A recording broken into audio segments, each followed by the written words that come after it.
The gyroplane. Aviation's missing link and misunderstood cousin. Part aeroplane, part helicopter, the gyro was shunned to the fringes of private home-built single-seat flyers, earning the unenviable moniker of Flying Bedstead.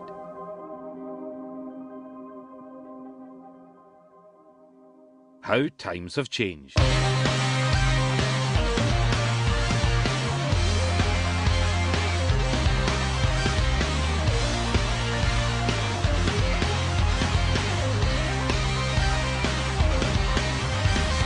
Normally flying at 800 feet is considered dangerous in an aircraft because if the engine quits, you've got a little time to recover. It's a real shame because just look at that view.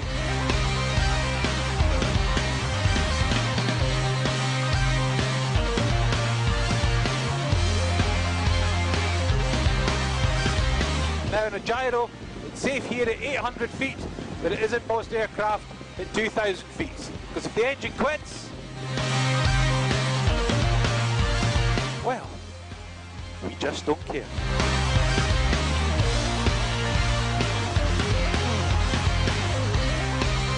No need to get excited. In fact, we don't even have to keep our airspeed. You see those rotors just keep on turning, allowing us to descend gradually to the ground. Gives us loads of time to look for a field to land.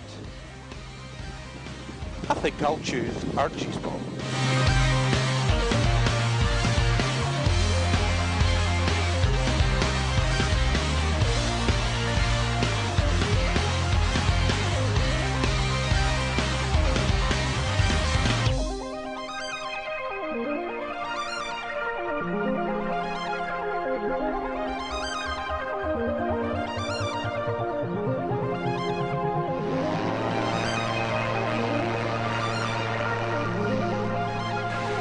Let's go fly.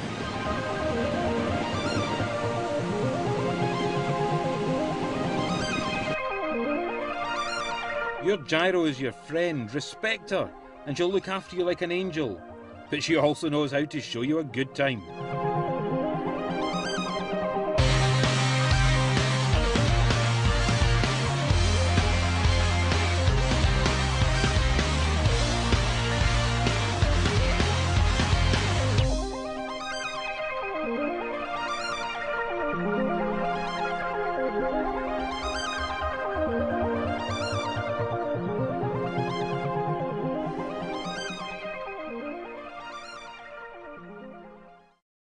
Now the British weather isn't kind to most sport aviators.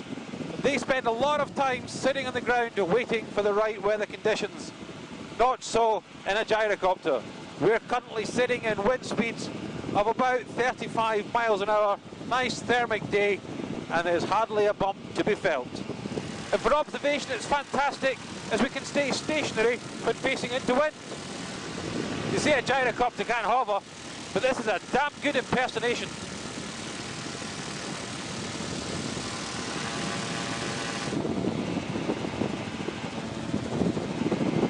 Where else can you have this much fun at this price point?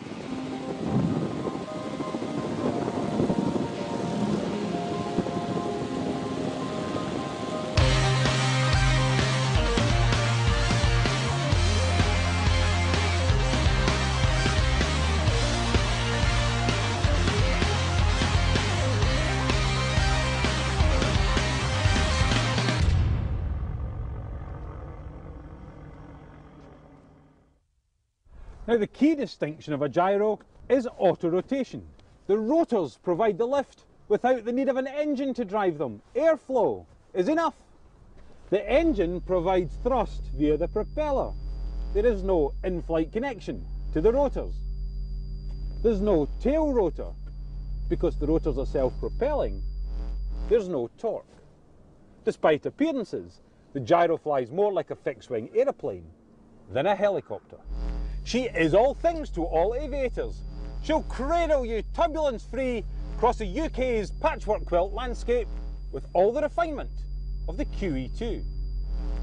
But pinch her bum and she'll rocket you into face-pulling high-G tons in a sixpence. You can throw her around like a rag doll clinging to Coney Island cyclone. and her loyalty will remain throughout.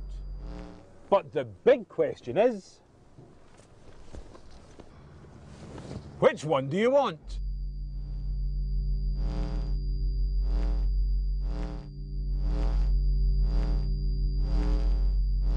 The gyro that started the revolution in 2006 was the German-built MT-03 from Rotorsport. It was the Liberator, the Model T, the first factory-built gyro to be approved to fly here in the UK. It's replaced now by the faster, sleeker MTO Sport. It has a top speed of 120 miles an hour and a range of over 4 hours. It's a real touring machine. That's the one we've just seen flying. The MTO Sport with a 100 horsepower Rotax 912 ULS engine is the entry-level gyro. It's the cheapest to buy and it's very, very popular. It will do everything you expect of a gyro. Now, one of the big advantages of a gyro is the ability to fly it to fields and therefore keep it closer to home. To do that more easily, you really need one of these.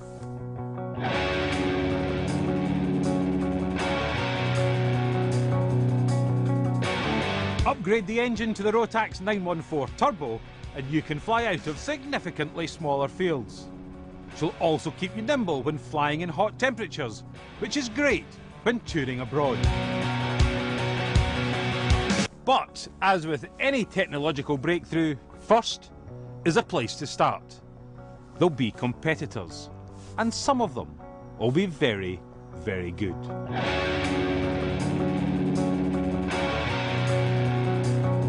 To look at the Magni M16, there's really not a huge amount of difference. To understand her superiority, you really have to fly her.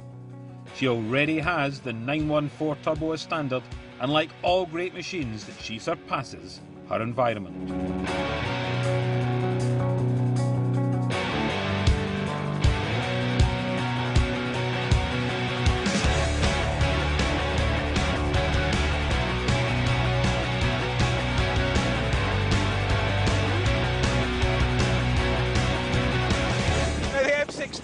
Without question, the most stable gyro that you can fly in the UK.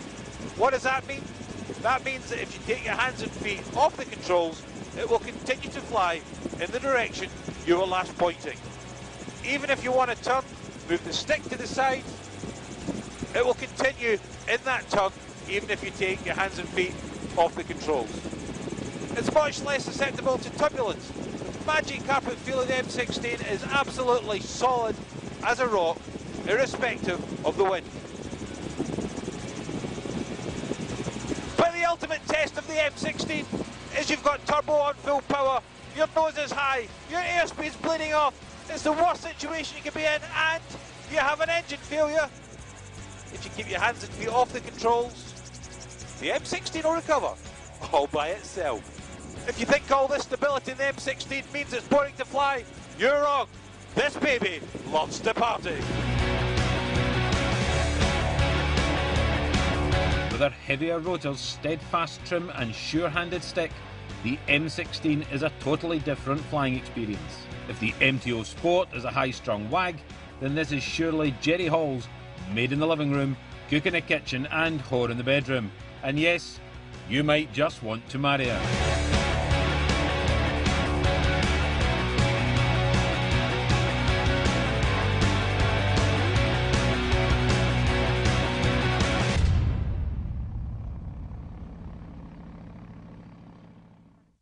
So in a full power climb, should the engine fail, you could take your hands off the stick and your feet off the pedals and this machine will recover itself. No, really. Every gyro pilot should try one before they buy anything.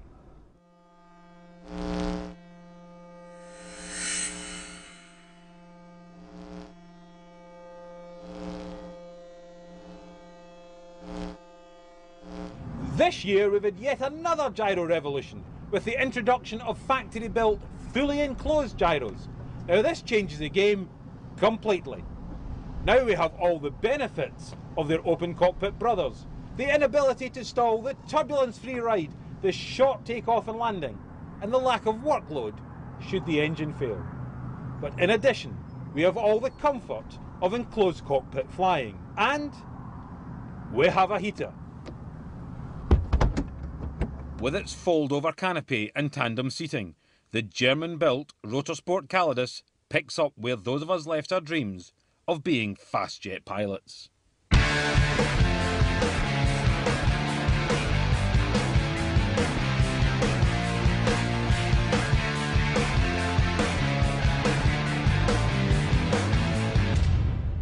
Whilst the Germans have continued the trend for tandem seating, the Italians have gone for a side-by-side arrangement, with this, the Magni M24 Orion.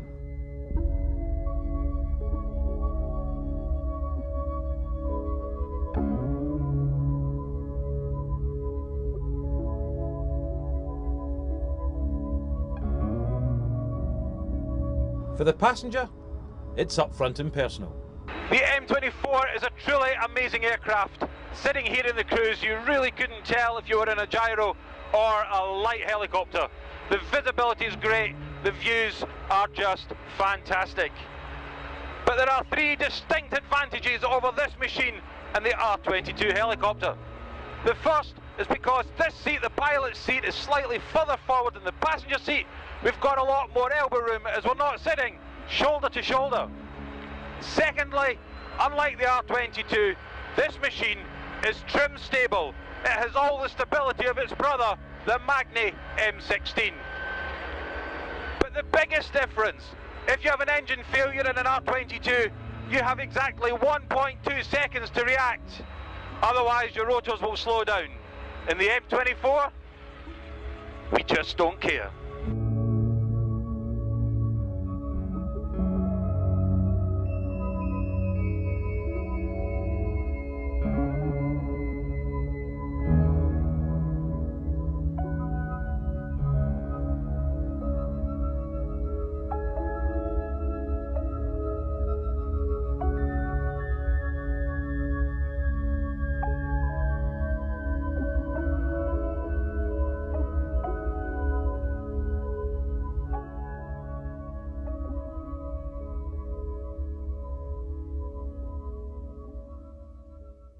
To make things simpler, we've created a comparison chart as a document. Log on to our website, register an account, and you can download it for free. When you're ready to see the goods, come and see us at York. It's the only gyro showroom in the UK. You can fly one, to try one before you buy one. For those of you who want to experience a flight in a gyro, the Gyrocopter experience has flying schools throughout the UK. See our website for details. I'm Phil Harwood. Let's go fly.